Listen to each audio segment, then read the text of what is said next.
Jag went through with it and put up both Corey and America on the block. The fallout of the veto ceremony was this afternoon and this evening, with Corey and America having two different reactions. America, of course, heated, including telling Jag to F off and all of that. It's nice to finally see a little something from America.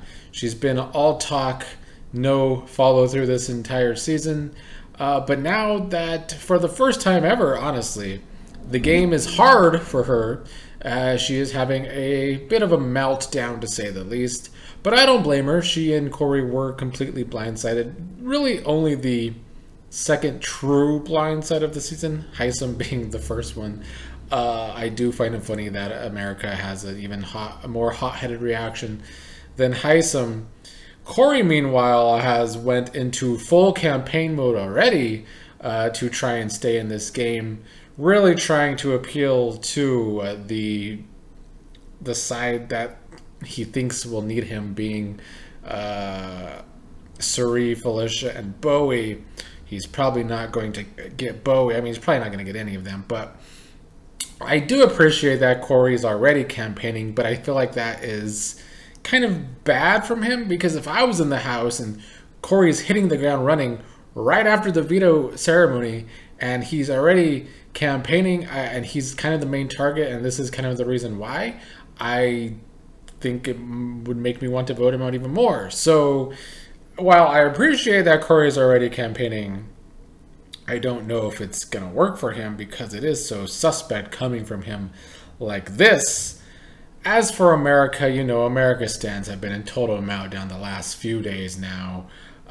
They have been the fan base all season pretending to be the morally superior ones. They really try to pretend like both America and Corey haven't talked shit like the rest of the house guests have all season, and they have. America doing it today because she is pissed off. And like I said, I don't blame her. It's good to finally see something from her, and it is a genuine reaction. But until today, America's literally given us nothing this entire season. She doesn't give us competition wins. She doesn't give us a social game. She certainly hasn't had strategy all season. And she kind of chintzes out when it comes to actual drama until now. So I've never understood why America has the really loud fan base that she does, but I feel like it's because they're the fan base that always wants to get behind a victim. Unfortunately for them, America has not been a victim this entire season. Like I said yesterday, even today, Tiffany from Big Brother 23 getting on and saying what I said months ago, or over a month ago, when it came to America and Corey, and America kind of being the creepy aggressor in that relationship. And if the roles were reversed, then Corey would be seen as problematic. And I've never been one to agree with Tiffany. Back in Big Brother 23 on this very channel, I used to call her out all the time because she herself was pretty problematic. But for the first time ever, it's good to see me and Tiffany on the same page. America stands have been delusional when it comes to America. She is not this ideal that they have built her up to be, and certainly neither is Corey. The fact is, for the past few weeks, America and Corey have been carried specifically by Jag. Jag has been carrying them on his back. He's been trying to save them at every turn. He's been winning competitions for them. To a lesser extent, Matt's social game has also protected them at times, because Matt can call some shots in this game if he wanted to. If you remember, Matt was on board and was the one that reconvinced Cam to get out Corey 2 weeks ago, and then Jag broke both Matt and Cam down with his repeating the same things over and over and over in the annoying way that he does. But also for weeks now, both Corey and America have been talking about, specifically Corey, about getting Jag out sooner rather than later.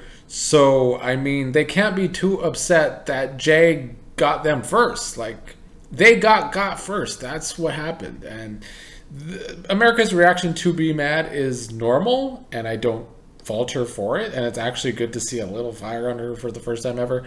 But I mean, they were going to do the same thing to Jag. And, Jag's move to get out Corey this week, if Corey being his target, is not a bad move in theory. It's the way he went about it this week that's the bad move, because, we've talked about this, or I've talked about this in my last 2 videos. He was a secret HOH. He could have tried to do this in secret, but he didn't even try to do it in secret, and now he has all this blood on his hands, and it's going to make it hard for him in jury, possibly, certainly where America and Corey are concerned, I think. Although, Corey's the type who I think could go to bat for Jag if Jag could really make Corey understand his game. I don't see Jag being able to make anyone understand his game except for maybe Cam, because Cam will just think that Jag's good at competition, so he should win the game. Where Blue is concerned, I still don't like that she trusts Jag and Matt so much, but I can't blame her for trying to save face with them. I think she realizes she was the target this week, possibly, but is placating them a little bit. But she also does still want to work with them for a few more weeks at least, and I don't really agree with her on that. But like I said yesterday, Blue continues to do things to get herself further in this game. She does what she needs to do. I don't know if I like her idea of how she's going to get to the end game by getting out Bowie next, or getting out America next. Both her and Felicia going over that yesterday, and I don't really know if that helps them at Final 5 to go to Final 5 with both Matt and Jag. One of Matt or Jag has to go before Final 5. I think Serene will see that. I don't know if Blue and Felicia will see that right now, or if they're just, I don't know, because they talk to each other about it, so that makes me think they actually believe that they can go to Final 5 with Matt and Jag. In conversations where Blue and Felicia, that I've seen them with Matt and Jag, I sometimes get the sense that they are just placating both of them. But, for the short term, I actually do think they want to work with Matt and Jag and try and get out America or Bowie next. And it's a little bit of weak sauce for me from the women there, especially, Felicia was going on and on about this idea to work with all the women less than a week ago. So that change of face, Felicia changes her strategy and her ideas weekly. There's been really no rhyme or reason to Felicia's game, but you can say that about a lot of people. Bowie's been absurd the past 24 hours to me.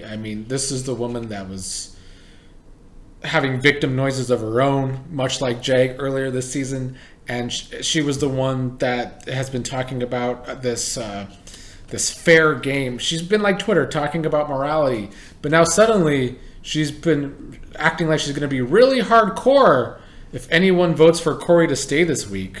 Like, the whole house should really turn on the person that votes for Corey to stay. It's like suddenly Bowie thinks she's fucking Boston Rob from Survivor or something. Little old Australian Rob needs to calm down a little bit, because she doesn't really have as much say as she thinks she does. She kind of is Matt and Jag lapdog. So, meh. And that leaves Suri, much like I said yesterday, Suri's social game, out of this world. We've always known it to be on Survivor. We get to see it on the feeds in real time, which has been great. She really does have one of the most impressive social games I've certainly ever seen on live feeds. And certainly, we knew that from Survivor. She always had one of, if not the most impressive social game in Survivor history. And now seeing her play on live feeds, we see why. She just has a calming effect on people. She connects with people so easily. Everyone wants her on their side, which in turn makes them want to take her further in this game. And while I still think she's going to have a hard time getting to the very end, and I only feel like that because of Suri's actual history on Survivor, where something always seems to go wrong towards the end of her game, I can see that happening again here. But the way she is set up right now, with everyone wanting to take her to either final 2 or final 3, she has the odds-on favorite shot to make the end where it stands right now socially and with all these connections within the house. Because every single person left, even if Corey, well, except for America right now, but even if Corey stays, he's saying he wants to work with Cirie and wants to go far with Cirie. And I don't know if Cirie's going to trust that because, I mean, look at the way Corey's played. Just too messy with no real social game. Hasn't worked out for Corey. You know, America yesterday was talking shit about how she's exhausted, you know, comforting Cirie because Cirie was pretending like Cirie thought she was going to go up yesterday. And then today, Cirie has to be the one to comfort America, which I thought was hilarious. And I do think Cirie could, you know, water that relationship as well if America is the one that stays. So Cirie is in a fantastic position. She started this game on top and then completely fell on the very bottom where she was basically ostracized from playing, with Jags going around saying that Cirie's lies were bullying, which is why he's still a wuss. He's still a wussy. But now Cirie has fought her way kind of in the middle, kind of just everyone's person, and I love that for her.